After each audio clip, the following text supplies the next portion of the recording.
ചെയ്തതാണ്, അതുകൊണ്ട് പിന്നെ ഇങ്ങനെ പറയാൻ പറ്റില്ല. എന്നാലും നല്ല നല്ല പേഴ്സണൽ കണക്ഷൻ, ഓരോ പേഴ്സണൽ ഇമോഷൻസും നമ്മൾ ഓരോരുത്തരായിട്ടുള്ള ബന്ധങ്ങൾ ഭയങ്കര രസമായിട്ട് പറഞ്ഞു. ഭയങ്കര ഇഷ്ടമായി. പ്രേമത്തിന് ഒരു കുഴപ്പമില്ല.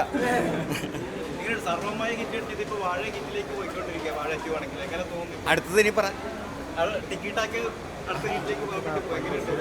ആ പിന്നെ പൈറസി ഇപ്പോൾ തുടങ്ങിയിട്ടുണ്ട് കുറച്ച്. അപ്പോൾ നിങ്ങളെല്ലാവരും ഒന്ന് സപ്പോർട്ട് ചെയ്യണം. പൈറസി ഒഴിവാക്കാൻ അടിപൊളി 4 പേര് അടിപൊളി.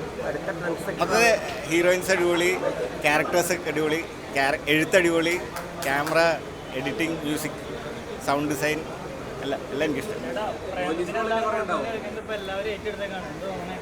സന്തോഷം, ഹാപ്പി.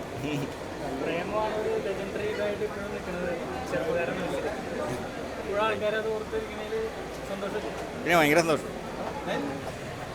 പ്രേമമല്ലേ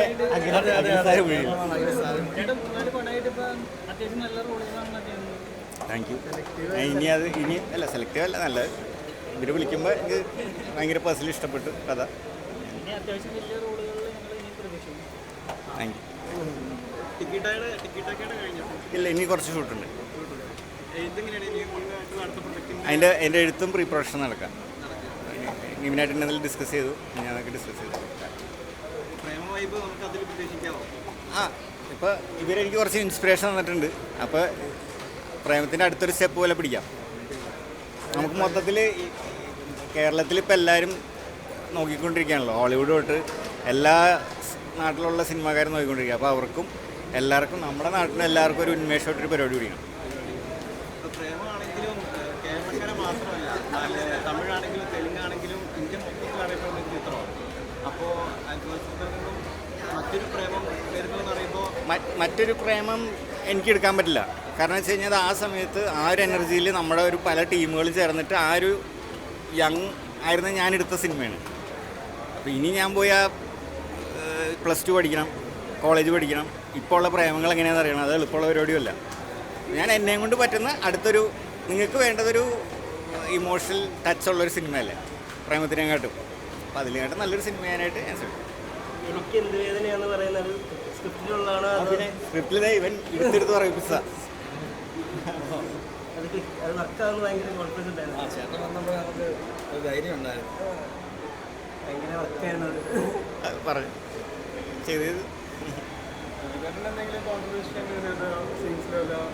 എല്ലാം ഇപ്പം ഞാൻ കോൺട്രിബ്യൂട്ട് ചെയ്യണത് കുറേയൊക്കെ ഉണ്ട് ഇതിൽ.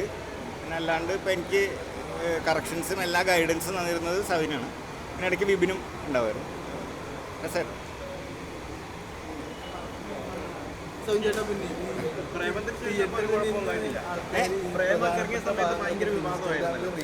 അതേപോലെ ഇപ്പോൾ ശരിക്കും വാഴയുടെ CD മറ്റേ റിപ്പും കുറേ സ്ഥലത്ത് ഇറങ്ങിയിട്ടുണ്ട്. അപ്പോൾ എല്ലാവരും സപ്പോർട്ട് ചെയ്യണം.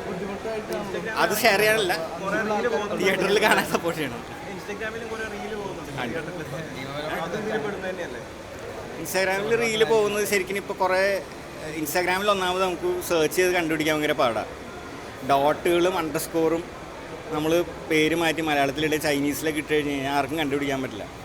അപ്പോൾ അതായത് പേര് മാറ്റി തെറി വിളിക്കണ പോലെ പേര് മാറ്റി അപ്ലോഡ് ചെയ്ത് അവർക്ക് പൈസ ഉണ്ടാക്കാൻ പറ്റുന്ന ഒരു പരിപാടി. അല്ലാതെ അതും സിനിമയായിട്ടോ സിനിമാക്കാരായിട്ട് യാതൊരു ബന്ധമില്ല. അത് അങ്ങനെ ഒരു ടീമുണ്ട്. അവർക്ക് ഇപ്പോൾ മോഷ്ടിച്ച് തിന്നാൻ പറ്റുള്ളെങ്കിൽ അവരങ്ങനെ തിന്നട്ടെ.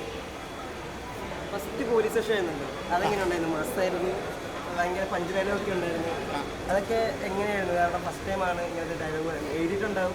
പിന്നെ ഞാൻ നേരത്തിൽ പ്രേമത്തിലുള്ളവരൊക്കെ ഡയലോഗ് പറഞ്ഞു പഠിച്ചതിൻ്റെ അല്ലെങ്കിൽ ഗോൾഡൊക്കെ എടുക്കുമ്പോൾ ഞാൻ പഠിച്ചതിൻ്റെ കാര്യങ്ങളൊക്കെ ഇവിടെ എനിക്ക് ഗുണമായി. പഞ്ച് ഡയലോഗ് പറയിപ്പിച്ചിട്ടേ ഉള്ളൂ, ആദ്യമായിട്ട് പറയുന്നത്.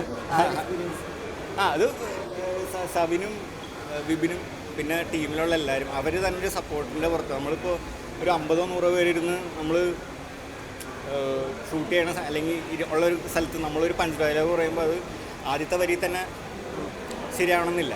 അപ്പോൾ റീടേക്ക് എന്ന് പറഞ്ഞാൽ നമ്മൾ രണ്ടാമത് പറയും. അതേ 3, 4, 5 ഞാൻ 30, 35 പോയിട്ടുണ്ട് ഇടയ്ക്ക് ചില സമയത്ത്. അപ്പോൾ അത് 2013 പ്രേമം പോലെ ഇപ്പോൾ കത്തി കയറുകയാണ്. 2015 കത്തി കയറുകയാണ് മഴ.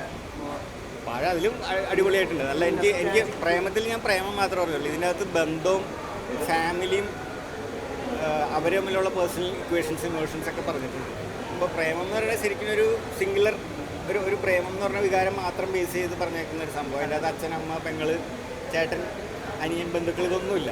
പക്ഷേ അതും കൂടിയും ഇമ്പോർട്ടൻ്റ് ആണ്. എനിക്ക് ഈ പടം കണ്ടു കഴിഞ്ഞപ്പോൾ എനിക്ക് ഭയങ്കരമായിട്ട് മനസ്സിലായി. ഞാൻ ബോർഡിങ്ങിൽ വളർന്ന ഒരാളാണ്. അപ്പോൾ എനിക്കിത് ഫാമിലി വൈസ് കണ്ടു കഴിഞ്ഞപ്പോൾ എനിക്ക് ഭയങ്കര ഇഷ്ടമായി. ഭയങ്കര ടച്ചിങ് ആയിരുന്നു. അല്ല അനിയത്തിയുടെ ക്യാരക്ടർ, അച്ഛൻ്റെ ക്യാരക്ടർ, പെങ്ങളുടെ ക്യാരക്ടർ, കൂട്ടുകാരൻ്റെ ക്യാരക്ടർ, ഇങ്ങനെ നോക്കുകയാണെങ്കിൽ എല്ലാം ഭയങ്കര ഫീലായി. ഞാനിപ്പോൾ എവിടെയും പോയിട്ടൊന്നുമില്ല. ഞാൻ ഇവിടെ തന്നെ ഉണ്ട്. അത് ഭയങ്കര ഹാപ്പി.